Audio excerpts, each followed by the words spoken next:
अस्सलाम वालेकुम। बहुत टाइम के बाद फिर वापस आए। और कहाँ थे इतने दिन तक? तो मैं आपको दिखाती हूँ, हम यहाँ थे। मैंने कम्युनिटी पोस्ट भी डाली थी, तो बस थोड़ा सा हीर को इंजरी हो गई थी, जिसकी वजह से फिर सारा ध्यान हीर पे था और कुछ भी शूट नहीं कर रही थी मैं। तो अब आज सैटरडे है और पूरा एक हफ्ता हो गया, लास्ट सैटरडे को इंसिडेंट हुआ था, तो अब कुछ बेटर फील कर रही है हीर, है ना। तो हमने सोचा कि डालते हैं वीडियो, छोटा सा व्लॉग डालते हैं आज और फिर इंशाल्लाह कंटिन्यू करेंगे। कैसे हो हीर आप? मैं ठीक हूँ। क्या हो गया था? वो मैं थोड़ा सा वहाँ डर गई थी फिर से आज। तो एक्चुअली हुआ ये, लास्ट सैटरडे को सुबह सुबह के टाइम पे हम लोग नाश्ते की तैयारी कर रहे थे और बिल्कुल नाश्ता रेडी था, एकदम बस सर्व होना था। और जो है वो हीर का हाथ आ गया दरवाजे में और बहुत ज़्यादा कट लग गया था, बहुत डीप हो गया था। और फिर हमको ले जाना पड़ा। पहले हम ले गए फिदाई में, ट्रॉमा सेंटर में। वहाँ पर हमने दिखाया तो उन्होंने बोला कि नहीं, ये थोड़ा सा डीप है, आप आगा खान ले जाए। हम आगा खान ले गए, हम आगा खान ले गए। हेलो। फिर हम आगा खान ले गए और फिर वहाँ जो हम 11 बजे पहुँचे तो रात को 1 बजे घर वापस आए। तो बहुत लंबा हो गया था क्योंकि डॉक्टर ने चेक किया, फिर एक्सरे किया कि हड्डी को कुछ नहीं हो गया हो, लेकिन बोन शुक्र अल्हम्दुलिल्लाह सही थी। और उसके बाद फिर हम वेटिंग पर बैठे रहे बेड मिलने के लिए, बहुत बहुत वेट किया। और मैं साथ साथ क्लिप्स भी चलाती जा रही हूँ, तो आप देख सकते हैं वेट कर रहे थे हम लोग बहुत देर तक। फिर 4 बजे फाइनली बेड मिला। उसके बाद इसको पेन मैनेजमेंट और ड्रिप्स वगैरह लगी, क्योंकि सुबह 10:30 बजे बस एक बिस्किट इसको सिर्फ खिलाया, वो भी इसलिए कि कैल्कोल पिलानी थी। तो 10:30 से 4:30 तक भूखा रखना था, 6 घंटे की फास्टिंग थी, जिसके बाद इसको एनेस्थीसिया देकर सर्जरी होनी थी। और पता है मुझे मैं मम्मा ना के आया था और यो फिर मुझे नहीं करना था, फिर पानी पिलाई फिर मैं कहा था। तो सुबह जब मैं इसको ओरियो सिर्फ एक बिस्किट दिया, उससे वो भी नहीं खाया जा रहा था, इतना ज़्यादा पेन में थी बच्ची और बहुत रो रही थी। वो दिन बहुत मुश्किल से गुजरा।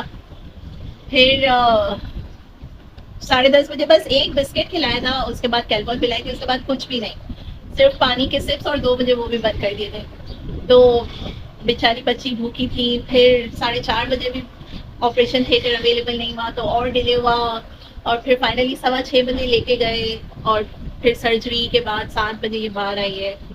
और उसके फिर 1 डेढ़ घंटे के बाद यानी 9 सवा 9 बजे मैंने इसको कुछ खिलाया है, तो मेरी बच्ची। और ना मम्मा ने मुझे खिलाई है फिश और केक और फ्राइज और कस्टर्ड।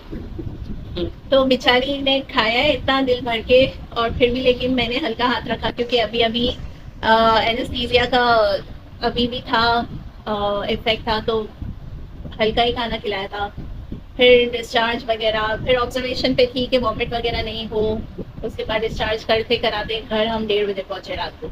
तो बहुत डिफिकल्ट दिन था सबके लिए, लेकिन अल्हम्दुलिल्लाह गुजर गया। बहुत सारी चीज़ें कहते हैं ना, अल्लाह ताला जब आजमाइश देता है फिर मदद करने वाला भी वही है। तो बहुत सारी चीज़ें खुद ब खुद होती चली गई, जैसे बिल्कुल सुबह सुबह के टाइम पे ही ऐसा हो गया। तो शान घर पर थे, वरना सैटरडे शान की ऑफ नहीं होती है। तो इतफाक से पहली दफ़ा मैं शान को बोल भी रही थी फ्राइडे वाले दिन कि तुम्हारी पहली दफ़ा ज़िंदगी में कोई सैटरडे ऑफ मिला है तुमको, तो शायद नज़र लग गई। लेकिन शान घर पर थे क्योंकि जो जिस तरह की ब्लीडिंग हो रही थी, उसके बाद मेरी कंडीशन नहीं थी कि मैं कुछ संभाल सकूं, तो अल्हम्दुलिल्लाह तो शान ने ही संभाली है सिचुएशन। हालांकि शान खुद भी बहुत हड़बड़ा गए थे, लेकिन फिर भी शान ने अपने हवास कायम रखे थे। अल्हम्दुलिल्लाह शान घर पर थे, हम फौरन से भाग सके। एकेयू में डॉक्टर अवेलेबल थे, डॉक्टर का सर्जरी का डे था उस दिन। तो मेरी नंद का सपोर्ट, जोरा मेरी नंद है, वो आ गई थी फौरन और उसने काफ़ी सपोर्ट किया हमको। तो बहुत सारी चीज़ें फेवर में होते चली गई। तो अल्हम्दुलिल्लाह बस दिन गुजर गया। लेकिन डॉक्टर ने कहा ये 2 वीक्स तक रहेगा ये प्लास्टर। तो 1 वीक हो गया और वेंसडे वाले दिन डॉक्टर ने कॉल किया, इंशाल्लाह उस दिन निकल जाएगा, है ना। और ना वो ना नाइट में मैं बहुत से डरती हूँ। नाइट में मैं ये डरती है भूत से। वहाँ हॉस्पिटल के इन्वायरमेंट में एक्चुअली बहुत एंशियस हो रही थी, बहुत डर रही थी, इसलिए हमने रात को ही डिस्चार्ज करवा लिया, वरना तो दोपहर तक ही थी हमारी बुकिंग। लेकिन हमने डिस्चार्ज करवा दिया था, क्योंकि ये वहाँ पर बहुत डर रही थी। कोई हिस्ट्री लेने भी आता था, कोई पूछने भी आता था ना डॉक्टर, तो ये बस रोना शुरू कर देती थी कि इसको ऐसा होता था कि अभी बस कुछ इंजेक्शन लग जाएगा या कुछ भी। तो और ना हॉस्पिटल में मम्मा बोला था कि इंजेक्शन लगाएंगे, फिर बाद मम्मा ने बोला कि हाँ नहीं इंजेक्शन लगाएंगे, तो फिर मम्मा झूठ कहा था कि हाँ इंजेक्शन लगाएंगे। सॉरी। मम्मा आपने ऐसा क्यों किया? ईद को क्यों डराई? और आप कैट क्यों बने गए? वो तो बस ना है मैंने मास्टर के पास है वो। तो पिक्चर्स में भी आपने देखा होगा वो उसने पिंक हेयरबैंड लगाई हुई है, क्योंकि बस घर में वो जिस हालत में थी ना, हम जिस हालत में थे, शाबाश दे रहे शायद, तो वो तो हम जल्दी से डिस्चार्ज करवा कर ले आए थे हीर को। और पिक्चर्स में आपने देखा होगा कि इसने वो पिंक हेयरबैंड लगाई हुई थी, क्योंकि हम जिस हालत में थे बस घर में, जिन कपड़ों में थे वैसे ही हम भागे। इसके शूज़ भी नहीं पहनाए हुए थे, और मम्मा बस। भूल गई थी। और इज़ान भी घर पे था नाना के साथ, तो वो ये भी बेचारा अलग परेशान हो रहा था। लेकिन बड़ा है तो इसकी हमको इतनी टेंशन नहीं थी। और ना मम्मा ने मुझे वो यूनिकॉर्न वाला हेयरबैंड दिला के दिया था, और वो हाथ टूट गई, वो भी फ्लावर और कैट वाला। अच्छा अब बताओ हीर, आप मस्तियाँ तो नहीं करोगे मोर? करी, इसको कोई नहीं रोक सकता, जिसको हम बहुत समझाते हैं, लेकिन इसकी मस्तियाँ खत्म नहीं होती है। लेकिन आप लोग भी अपने बच्चों का बहुत ख्याल रखें दरवाज़ों पे। और हालांकि हमारे घर पे तो और कोई बच्चा भी नहीं है, लेकिन बस फिर भी जो है वो ऐसा इंसिडेंट हो गया, तो आप लोग भी बहुत ख्याल रखें अपने बच्चों का, है ना इंसान? हाँ।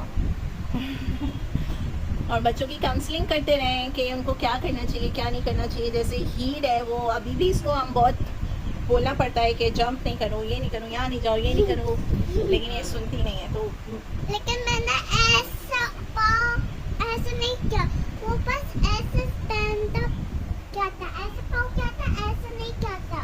ओके, तो लेकिन ये कि बच्चों को हमें समझाना है। जब ये तो फिर भी छोटा इंसिडेंट है, अल्लाह ना करे कुछ बड़ा हो जाता, तो बस अल्लाह ने शायद छोटे में ही एक इंडिकेशन दी है कि हमें बच्चों को समझाना चाहिए और उनकी ट्रेनिंग करनी चाहिए इस तरह से कि जितना पॉसिबल हो हम बच सकें। तो बस ये छोटी सी अपडेट आज आपको देनी थी, फिर हम करेंगे इंशाल्लाह। आज भी एक वीडियो शूट कर लेंगे हम, और कुछ ऐसे चैलेंजेस या कोई ऐसी वीडियो शूट करेंगे जिसमें ये के हाथ को बहुत ज़्यादा प्रॉब्लम ना हो। मैं अभी भी स्ट्रॉन्ग हूँ। तो स्टिचेस आए ना, क्योंकि तो वो हील होना चाहिए, और अभी गर्मी भी बढ़ गई है और गर्मी में जल्दी से ज़ख्म सही नहीं होता है। तो हम कोशिश यही करेंगे कि कोई ऐसी चीज़ हम शूट करें, है ना इंसान, हाँ। जिसमें हील के हाथ को बहुत ज़्यादा डैमेज नहीं। हाँ, हीर ऐसे बैठी ही रहे। ये देखो मस्तियाँ इसकी चालू है, लेकिन बहुत ब्रेव गर्ल है माशाल्लाह। इसने बहुत बर्दाश्त किया पूरा दिन, सुबह से लेके ऑलमोस्ट 5 बजे इसको पेन मैनेजमेंट की ड्रिप लगी, और 5 बजे तक इंसान इसने वो दर्द बर्दाश्त किया है। तो मैं कहती हूँ वाकई बहुत बहुत हिम्मत वाली बच्ची है अल्हम्दुलिल्लाह। और बस शुक्र है अल्लाह का कि कोई ज़्यादा बड़ा नुकसान नहीं हुआ, और छोटे में ही सारी चीज़ें कवर हो गई। थैंक्स टू अल्लाह कर दो। Thanks to Allah. शुक्र अल्हम्दुलिल्लाह। तो अभी ये वाला वीडियो हम वाइंड अप करते हैं, सही है। और आज ही हम एक और वीडियो शूट करें, क्योंकि सैटरडे है, वीकेंड है बच्चों का, तो फिर मैं फ़ायदा उठाती हूँ और कुछ शॉर्ट्स और कुछ वीडियोस शूट करते हैं और फिर डालेंगे आपके लिए, ठीक है। अल्लाह हाफ़िज़। अल्लाह हाफ़िज़।